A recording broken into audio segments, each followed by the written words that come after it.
today we're going to be making a layered card for spring, and I just want to show you some of the pieces that we're going to be using. I have my mini maker die cutter. I have the best glue ever with the no-clog cap attached. I have a die that is kind of like an Easter egg with a rabbit that says spring, and this is from Cottage Cuts, and it's called Spring Bunny Egg. I have some coordinating cardstock here in blue and a kind of vibrant pink, and then I have my folded card blank that I'm using that those fit on top of, and then I have another piece of Rinea foil here that is in silver Starstruck. These are the plates that go with the mini maker, and then I have already cut out the die out of another piece of Rinea foil. And I also have a nail file for a little trick, and I have a pair of scissors, and off camera I have a paper cutter. So I'm going to show you how all of this works. The first thing we're going to do is die cut our Rinea foil, and I've already done that, with the egg shape, and the reason I went ahead and did that is because sometimes you have to weed out all the little pieces, and I'll show you what I mean. So I'm going to put the die on the silver, and then we're going to run this through our die cutting machine.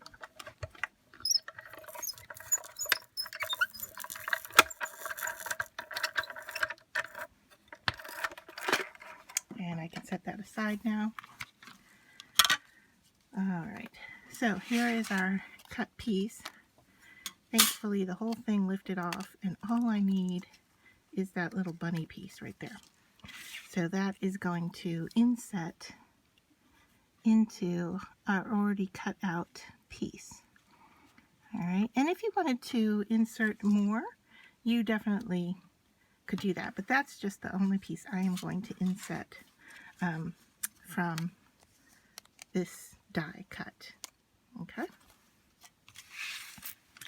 so let me set all of this aside as well, and then when it comes to cutting down the cardstock, I will show you with a scrap piece here how I did this. You can measure, definitely. I don't. What I do is I put my piece on the cardstock, and I kind of center it top and bottom, and I look at how much I need on the side, and then I line that up like so. I'm going to move my die just out of the way to make sure I don't cut it, and then I cut. Okay, and I didn't go all the way through the edge here, but alright, so I cut my cardstock, and so now this piece, nothing's glued down, this will center in that space. Alright, and I'm going to put my paper trimmer away because I did that then with the corresponding blue piece.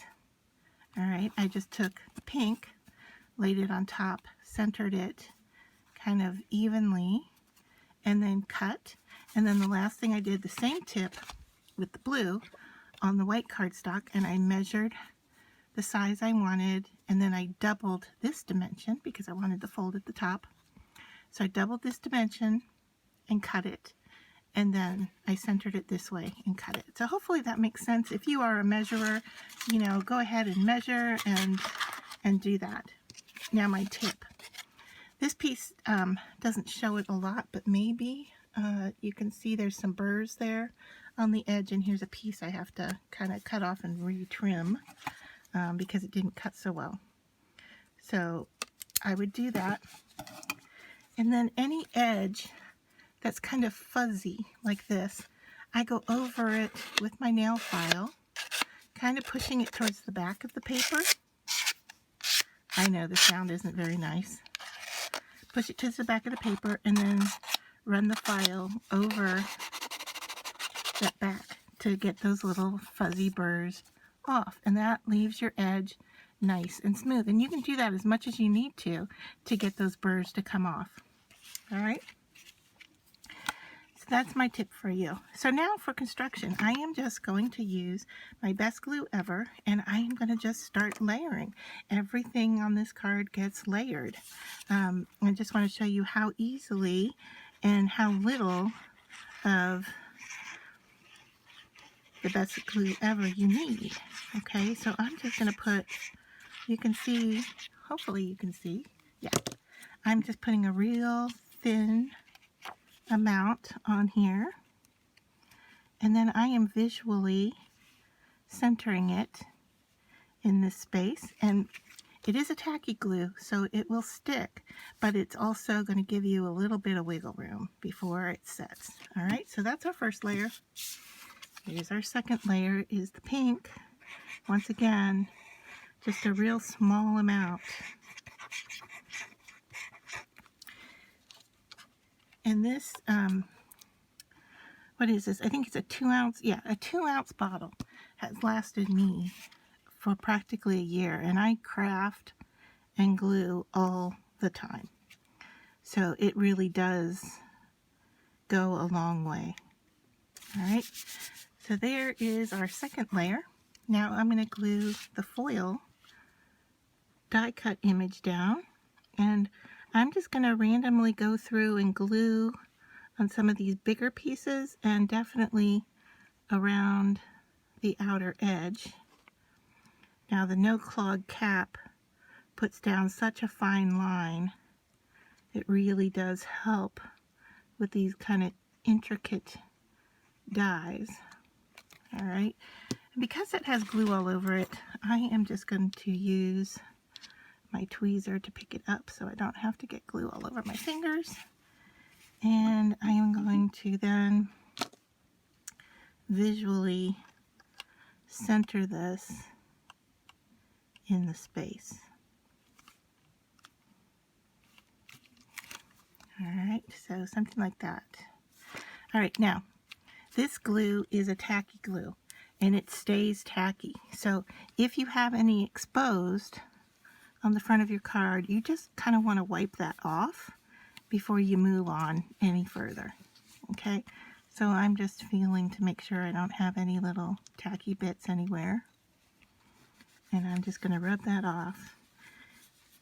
It also helps attach the foil piece down and makes it all shiny.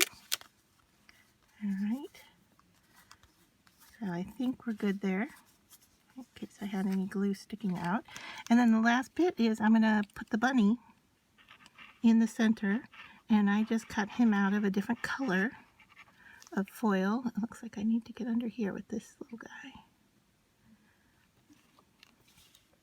Okay, and then I'm going to pick up my bunny, my tweezers, and can you see how small amount of glue I have on there?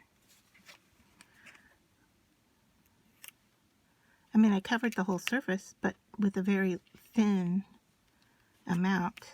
All right, and then he is glued into his space. And so they're a quick layered Easter card. You could stamp a sentiment inside, you could leave it blank, however you want to do it. But that's a nice little spring card. You can add more embellishments if you'd like. But there we go.